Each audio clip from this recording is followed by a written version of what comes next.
Hey BoLS fans, AdamHarry back again with another BoLS Battle Report. Today we are playing some BoLS action. We've got two starter armies. This is a combination of some of the boxes that I reviewed and also the big starter box you can get from Warlord Games for BoLS action. Of course, playing on a big nice Table War fat mat as well. So thanks Table War, that's pretty sweet. I'm going to go over the list real fast. Today I will be playing the part of Colonel Clink. Well, actually, it'll be Second Lieutenant Clink because ranks matter in this game. But I'll go through my list real fast. I've got a Panzer IV, that's the G version. I've got the half-track here as well, Harrow Mag. And then I've got two Her Infantry squads, so it's two 5-man squads. There's one, there's two. One of them has an LMG, light machine gun. I have a Second Lieutenant Clink right there, he's hanging out. And then a medium machine gun team right there. And then the Americans will be playing my buddy Mike, former Marine by the way, so thanks Mike. Woo! So we've got two 10-man squads. Oh, by the way, these are all regulars, and yeah, all of my guys are regulars because also, again, ranks matter, and my Second Lieutenant is actually, he is also a regular. So the only thing that's inexperienced is my Panzer IV. I had to do it for points, so. All right, so Mike, tell me your list again real fast.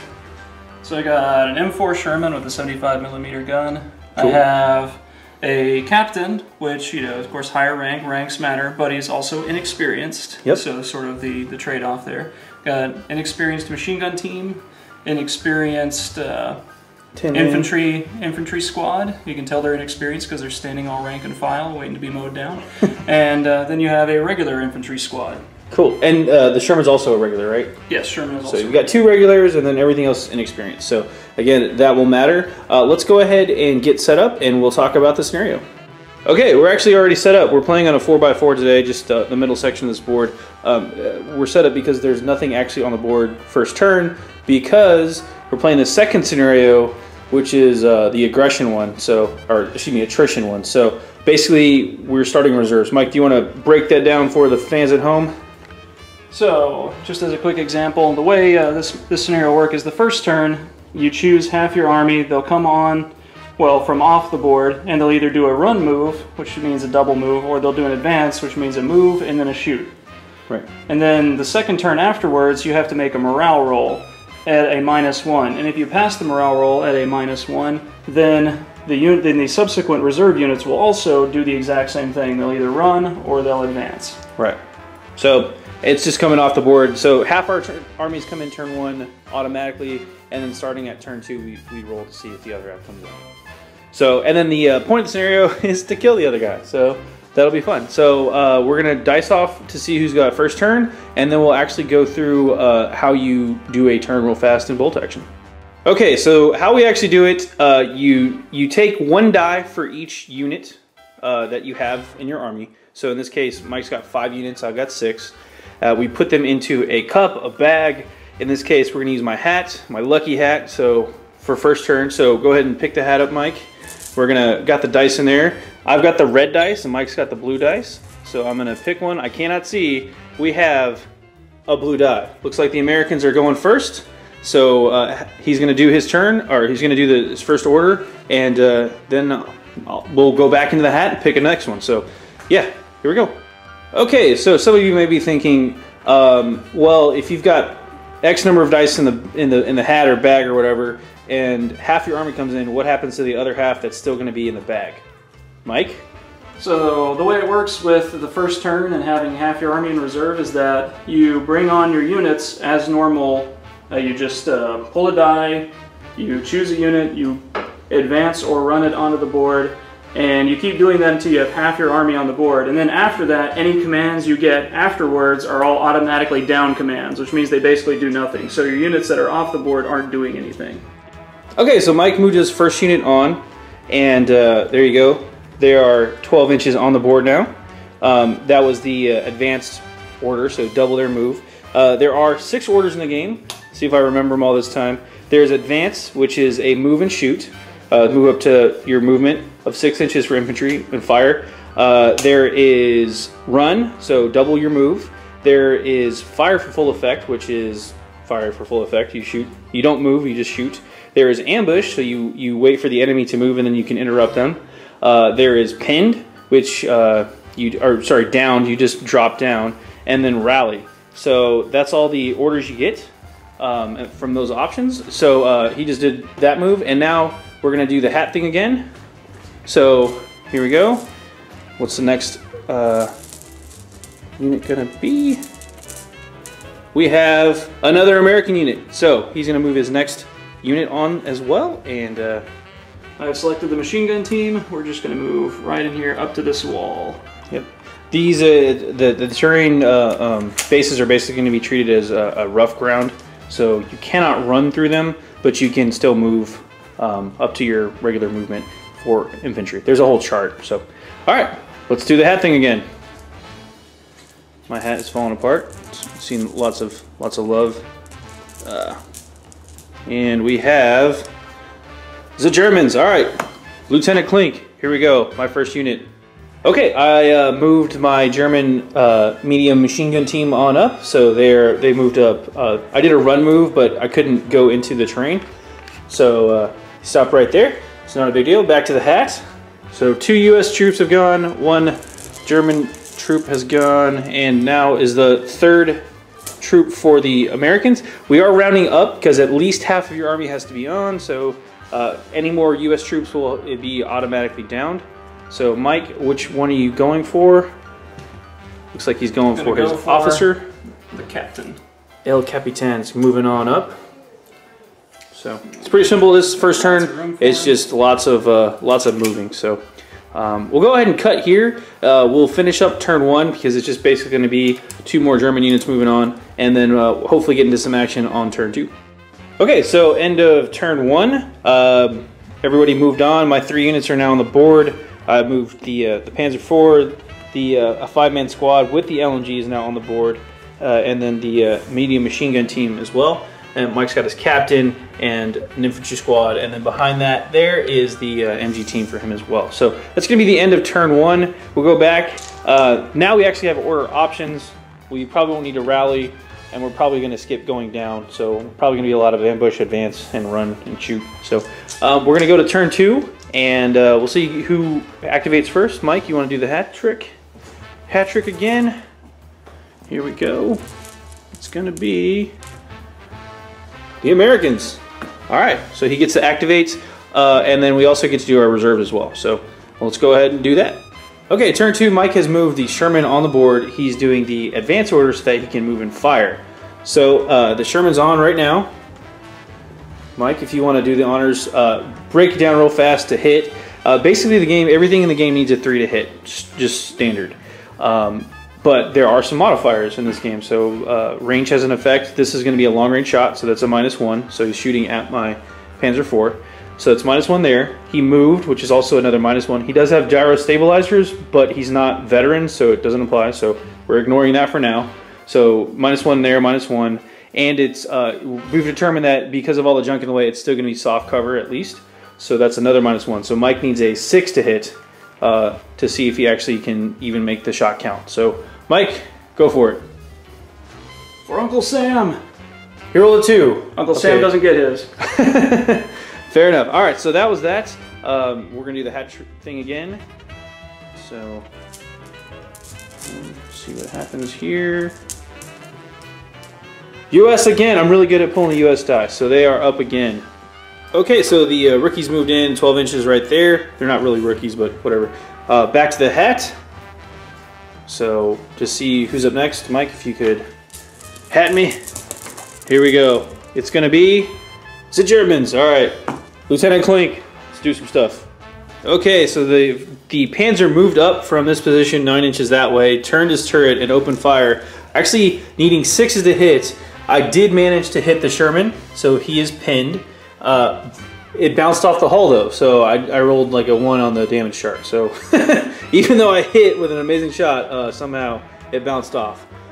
It does have a coaxial machine gun, which can't fire because I fired the other gun and fired the main cannon, but it does have a hull-mounted medium machine gun, which then fired at this troop here. Again, needing 6s to hit because of soft cover moving, and he's also inexperienced, which is another -1. So 6 to hit. I rolled 1 hit, So I do get a pin marker on those guys. I did no damage though. They are they are regulars. So they need a 4-up to actually wound them. So yeah, so that's how that went. Let's do the hat again. And the Germans, I get to move another unit. So all right, let's go do this. All right, so the German guys were here. I did an advance order. I cannot run through rough ground, which we're calling all that rough ground. So they'll get soft cover if they get shot at, but they're now in the rough ground. So they're out of range, or can't really see anybody to shoot anyway. So I'm not going to take any pop shots. Back to the hat, and another German guy. Okay, so. All right, alternate activations. I'm gonna roll to see actually if I can bring in the other squad. So how that works real quick, it's a -1 onto the leadership. They are regulars, so they would normally need 9. -1, they'll be on an 8. So 3 and a 6. 9! Good job, Lieutenant Klink. Okay, so that was my activation. They count as being down this turn, so they count as a down activation. We'll do the hat again. All right, and another one. So the Germans have now activated 3 in a row. I'm going to try to bring in the lieutenant, who will also be... Which unit got downed? The 5-man squad got downed. Actually, no, I'm going to move up my... I'm going to move in... Hanamag? I'm going to move the Hanamag. And I believe he is a regular. Yes, he's a regular, so he's also on an 8. All right, 1 and a 6, it's a 7, so we're in. So I'm gonna go ahead and do that. Okay, so the Hanamag moved in here, 9 inches, and transports actually have an interesting rule. If they're ever closer to an enemy model than a friendly model, they actually, they run. So they vamoose, because they're transports. They're not supposed to be gunboats or anything like that. They're support units, so kind of an interesting thing. Back to the hat. Should be pretty good odds for the Americans to go. So, can't see what I'm grabbing here. Yep, there we go. Americans are up. Okay, so the infantrymen here moved up into the woods. They passed their orders check to advance. So when you pass a check, an orders check, you actually pull a pin marker, so they no longer have one. They moved up and they opened fire at this squad. Only this guy was really in line of sight. But I did get hit and got a pin marker, but as you can see, the model's still there because he only rolled like a 1 or 2 to wound. So I am pinned, and now we're going to go to the next hat. See who's going to pop out. And it's the 4th American unit is now out. So we'll go do that real fast. Okay, so the Americans have moved. The captain's moved up with those guys to help support and make sure that they're getting the benefit. Any unit within 6 inches gets his morale boost. So he's getting that. We're going to go back to the hat and see who's up next. There's 1 die each for the Germans and the US, so 50-50 shot. And we have the German unit, the final one for me. So let's see, who hasn't gone yet? Just the captain. The lieutenant. Yeah. There. Oh wait, I miscounted, shockingly enough. There's 1 more die because the MG team has not gone yet. But I'm going to roll the captain anyway. I kind of like that. He's a regular, so he's on an 8 as well. So see if he comes in. Again, it would be a 9, but -1. So he is 8. Coming in on exactly an 8. So he's going to come in. He's just going to run here. So I'm going to run him up here, and that'll be his turn. It's nice to have guys giving orders. Okay. Now it's 50-50. It should be. Yeah. So Americans are up again. So they have the that move, and that means the Germans will get the final move, and that'll be my MG. So orders are going to be for your MG team. You're just going to stay there. They're going to go down, so they're going to be -1 to hit if I shoot at them this turn, which I'm not. And my MG team, I get a 6-inch move here. They're going to get the advance order. I'm just going to hop them up here. And when the rules for the walls are when you're touching the walls, they no longer count against your line of sight. So they're kind of set up there at a 45-degree angle, kind of that way and that way to kind of cover all that. So that's where they're going to be. And now we'll go to turn 3. And now that you guys kind of have a general grasp of how it's going to go, we're going to use these cool dice markers to mark everything, and then we'll do recaps at the end of each turn, so you don't have to wait to see me cutting in and out. So, okay, turn 3. Okay, guys, due to the back and forth nature of this game and the fact that I didn't keep track of the exact order, I'm just going to do the entire recap real fast for you for turn 3. So I'm just going to start this way and go left. Again, I'll try to remember it in the correct order, but basically what happened was The MG activated, it fired, it got the fire order. I fired into this unit here. I actually ended up doing 2 casualties, and then that moved up back and forth. This guy actually started out here, the transport. It moved up here, and then the captain moved and got into the transport with a run order. So another thing happens too, when a unit re-embarks on a transport that's already moved for that turn, they get a down token to symbolize that that unit can't do anything else. So that's what that is for. These guys moved up here, fired also into that unit, got a couple hits, didn't do much damage. And then in return took 2 shots. Over the course of the turn, they've taken 2 pin hits, and I lost a guy. So they have 2 pinning markers as well. They got the advance order. They were here, moved up to there. Over here, this unit finally came in. They just ran in from this board edge up to behind the tank. And then I'm going to go to the Americans real quick to talk about this guy. So the Sherman actually got the fire for effect order on the Panzer IV here. He actually hit. Rolled his damage and he hit the armor number exactly. When you get that, that's called superficial damage. So it's -3 to the damage roll. Well, that means he rolled a 1 as well. So a 1 or less means that the unit is stunned, which means they get an extra pin marker. So 1 from getting hit, 1 from getting an extra 1, and then also you get the downed order. So you basically lose a turn. And since that happened before the Panzer activated, he didn't even get to do anything this turn. So that's what the Germans did. The Allies over here, this unit took a lot of fire, again from multiple units, and moved over, and they lost all their pin markers, right? Oh yeah, they do. So they're good to go now because of the orders and stuff they got. So when you successfully complete an order, you pull a pin marker. So they have no more pin markers. Well, that and the captain's right next to them, moving around here. So the captain's right here in the bush. He gives them a bonus to morale anyway. So the MG fired, didn't really hit anything. The Sherman fired, again over there, that was that. And these guys get the advance order so they can move into cover. You cannot run over rough ground, but you can still advance. And they were just out of range to actually fire on anybody. So that's how that turn went. We're gonna go to turn 4 now and do the same thing. Okay, BoLS fans, it is now, that was turn 4. So quick recap. I actually took notes this time because I realized that was probably a good idea. So first thing I did, the Germans activated first with the Hanomag moving up, or didn't actually move, it just fired into the American infantry there, causing 1 casualty.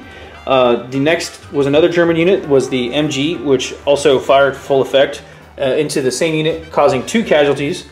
Then this infantry squad activated, and they fired also to full effect at the same guys, causing 1 more casualty. So those guys actually took 4 casualties this turn. Then the American infantry... The MG fired over here. Oh, sorry. That's right. This MG fired here. So these 2 guys shot here. That's why there's only 1 pin marker. So they fired over there. Okay, and then who went next? The American infantry advanced. Those guys moved up into the tree line, fired over here, causing 1 casualty on the Germans there. Then the MG over there fired at the transport. Actually, no, I'm sorry. I fired at these guys. It needed 6 to hit. They were the only viable target for the machine gun. So then the captain moved for the Americans. He was here and he shuffled over here to try to offer support to these guys who desperately needed it, which we'll get to in a second. The Sherman then went. It fired its cannon into the Tiger. Panzer IV. Ooh, that was close. He did hit, but the armor was too thick and he rolled a 2, so it bounced off as well. So he does have another pin marker. He was down from last turn, so he just basically lost his turn from being stunned. The Sherman fired, and then the infantry, these guys, they also took fire from the Sherman as well. The MG shot at them. It did hit, but did no damage, so they have a pin marker. They passed their check and moved up over here. The American infantry over here, unfortunately, these are the inexperienced guys. So with a pin marker and being outside the captain's range, they failed their leadership just barely and have a down marker. So that is the turn 4 recap. We're going to do turn 5 and do the same thing for the recap. Okay, so turn 5, how it went down, the Panzer IV was first to activate, and he moved up to there using the regular advance order, and he fired into the infantry that were in the cover there. causing 1 casualty. The Sherman then fired back at the Panzer. It activated, fired at the Panzer and missed, but then shot at the infantry that are here, causing 1 casualty as well and giving them another pin marker. Then the American infantry guys moved up there. They actually moved up from here. They advanced, getting super close to this unit, shot them and killed them before they could even activate with 3 casualties. So very impressive. They actually get first blood. If you're a 40k player, they actually killed the first unit entirely. So then the Hanomag went. From a German Hanomag, it fired into that same infantry guys, and they also caused 3 casualties. And then the captain ran from right there behind those guys, which cost him a little bit later. We'll get into that. The captain, the MG team activated after that, the German MG team, and then I fired at that captain and killed the captain. Oh, I forgot to mention, before the captain activated, these guys tried to activate. They are the inexperienced guys with the pin marker, so they actually failed to activate. They got down ordered. So then the captain ran over there. He got shot on the way over, MG guys. Then the American MG team activated and fired at this squad here. They clipped a guy, and that cost them with 1 casualty as well. So they have 3 pin markers. They also failed to activate due to the pins on them. So that was turn 5. Lots of firepower. Pretty brave assault by the American guys. It cost them dearly, but we're going to go to turn 5. This game ends on. We're now going to go to turn 6. The game ends on turn 6. If you roll 1, 2, 3, it ends on a 4, 5, 6. We keep going 1 more turn. So it's a hard cap at 7, but we'll try to see what happens on turn 6. All right, BoLS fans, turn 6 happened. What went down? The Hanomag moved, or sorry, the Hanomag fired at the lone sergeant and actually whiffed. He's a small target, so he becomes -1, and he completely whiffed. Then the Panzer IV activated, and because he was within close range, he got a +1. Still needed 6 to hit because that is an inexperienced Panzer IV, but I did manage with 8 medium machine gun fire shots to finally kill that guy. So I killed him. Then the infantry back here, hair infantry back there, they actually rolled with those 3 pin markers, and I rolled a foobar because I rolled double 6s, so they actually ran away from the closest visible enemy, which was these guys. However, you can't run through rough ground, so they could only move 6, so they just ran their max distance away from those guys. So that's how that went for those guys. The Sherman activated and fired at the Panzer through soft cover. Unfortunately missed with a 3 to hit, so just needed a 4, barely missed there. Then the American infantry guys, these guys over here, they kept the down marker to remove the pin, so those guys are no longer pinned anymore. And then the machine gun back here also went down because he doesn't, unfortunately, there's nothing else for him to shoot at. And then my MG fired at those guys also and whiffed completely, needing 6s to hit. I think it was like 7s actually because they're down now too. So just really hard to hit anything this turn. But that was turn 6. Mike, if you'd like to do the honors to see if we go to turn 7. Again, on a 1, 2, 3 game over, on a 4, 5, 6, we go to turn 7. It's 1, 2, 3. Game is over. We're going to do a tally real fast to see what the final count is and come back with the post-game wrap-up. Okay, so the post-game wrap-up, the victory conditions are for each unit that you kill, you get 1 victory point, and a win margin is 2 victory points. So Mike actually killed 1 of my infantry units completely. They're completely wiped out. I happened to kill 2 units because the captain ran across here and got shot. So, and then this unit that died over here. So it's 2 to 1. Germans up by 1, but because of the win conditions, it's counted as a draw. So there you go. We've learned a lot from this game. Hardcover's a beast. Getting your stuff into position is very key. We understand now why the commanders cost so many points, because if you look at the point scales, it goes from like 30 points to like the next step up is like 50, and then all of a sudden like the best commander ever is like 200 points. And it's because they become progressively harder and harder to kill, and they do benefit your army so much. So yeah, inexperienced guys really kind of hurt. So that's another thing we've learned. But this was a small game. I think when we counted it all up, we ended up about 480-ish points. So just run it up and say this is about a 500-point game. But we learned quite a bit. We're getting more stuff ready to go for some more BoLS action. So stay tuned for more bat reps. So this is AdamHarry from BoLS signing off. Hope you enjoyed it. Have a good one.